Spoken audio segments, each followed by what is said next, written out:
Goddag, jeg hedder Sten Glahmann fra Tankegang, og vi har optaget den her lille video for at præsentere vores oplæg til en kampagne for spærrezoner. Og spærrezoner, det er ikke nemt at markedsføre og synliggøre. Fordi hvad er det, og hvad skal vi bruge det til?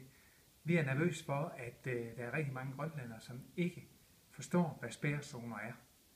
Det svarer sådan set til, at man skal fortælle folk, at de skal bruge koblingen, men det duer jo ikke at fortælle til folk, der ikke har prøvet at køre bil. Så i stedet for at fortælle om koblingen, så fortæller vi om bilen, og først når man ved noget om bilen, så forstår man, hvorfor man skal bruge koblingen. Og på samme måde, i stedet for at fortælle om spærrezoner, så anbefaler vi så set, at vi fortæller om vandet, om det gode, rene vand fra Grønlands egen natur, og derefter fortæller om at beskytte det, og dermed også respektere de her spærrezoner. Så det vi kommer med her, det er et forslag til at synliggøre vores vand i Imerput. Vi anbefaler at gøre det samme, som vi har gjort med Qujanaq, nemlig at vise det samme symbol, fortælle den samme enkle historie igen og igen og igen og igen, indtil folk i Grønland næsten er blevet træt af det. Eller i hvert fald alle har opfattet det. Og jeg har her en række forslag til, hvad man kan gøre. Og det grundlæggende, det er logoet og navnet Imerput. Imerput, det skal blive forbundet med det rene vand, med vores vand, med søerne, hvor vi hiver vandet op fra. Det skal blive forbundet med. Og det er selvfølgelig et hjerte, som består af vanddråber. Alle de mange forskellige typer vand, vi har, laver til sammen vores vand i Imerput. Og vi har Nukissiorfiits logo inkorporeret diskret i det. Jo mere diskret det er, jo mere får man øje på det, fordi man leder efter detaljen.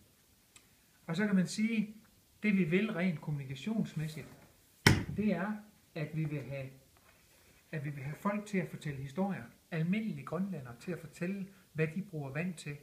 Vi bruger vand, vi drikker vand, vi laver mad, vi gør rent, vi vasker, og vi giver vand til vores hunde. Det er det, vi har brug for vand til. Det er derfor, at det er en god historie. Det er derfor, at det er en fælles historie. Og det er vi sikre på, at det går alle ind for. Så vi vil gerne have nogle udsagn fra nogle almindelige grønlændere om vores brug af vand.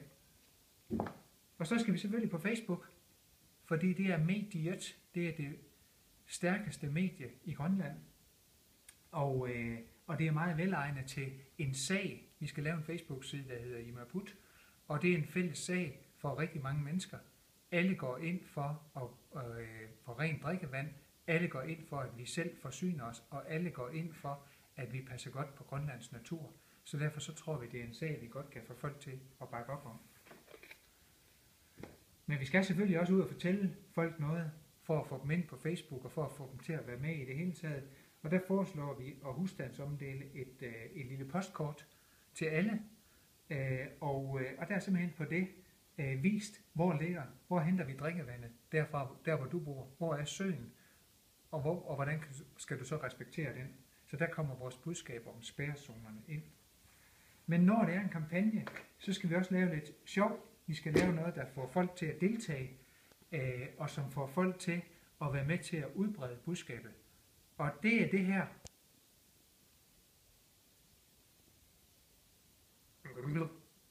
Glidklæder klæder op til en film, hvor de med vand i munden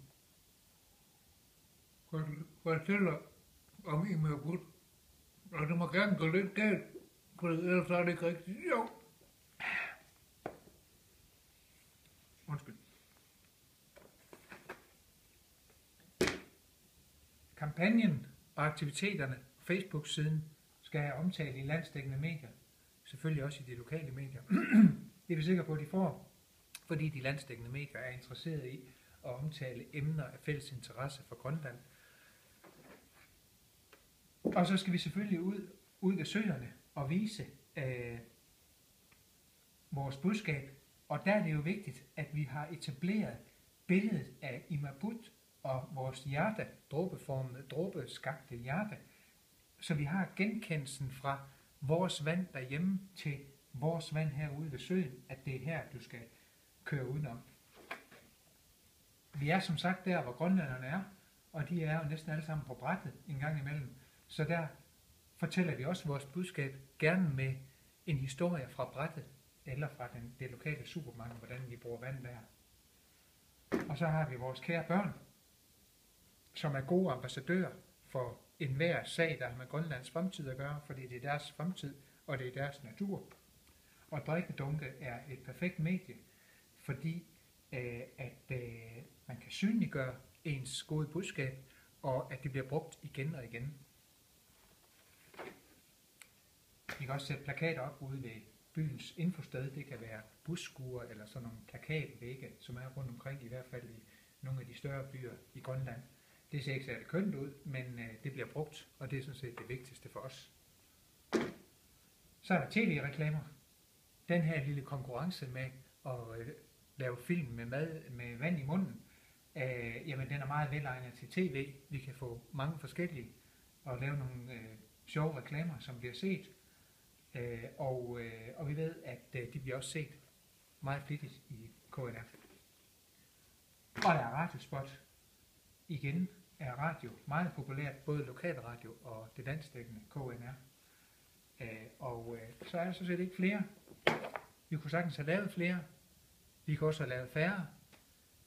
Det afgørende, det er, at vi har det her grundlæggende budskab om Imerput. Den her grundlæggende visualitet, at man ser for sig og forbinder Imerput med, når det er det her med, at vi henter vand op fra vores sø lige i nærheden, og det skal vi alle sammen være med til at passe på. Det er det, vi gerne vil fortælle folk. Det er det, vi gerne vil gentage igen og igen og igen, ligesom vi gjorde med Qujanaq, sådan så at Imerput bliver et lige så populært ord som Qujanaq, og bliver lige tæt forbundet med en sag, som Qujanaq gjorde. Det vil vi meget gerne snakke med jer om, og vi håber, I har lyst til at deltage i snakken. Qujanaq.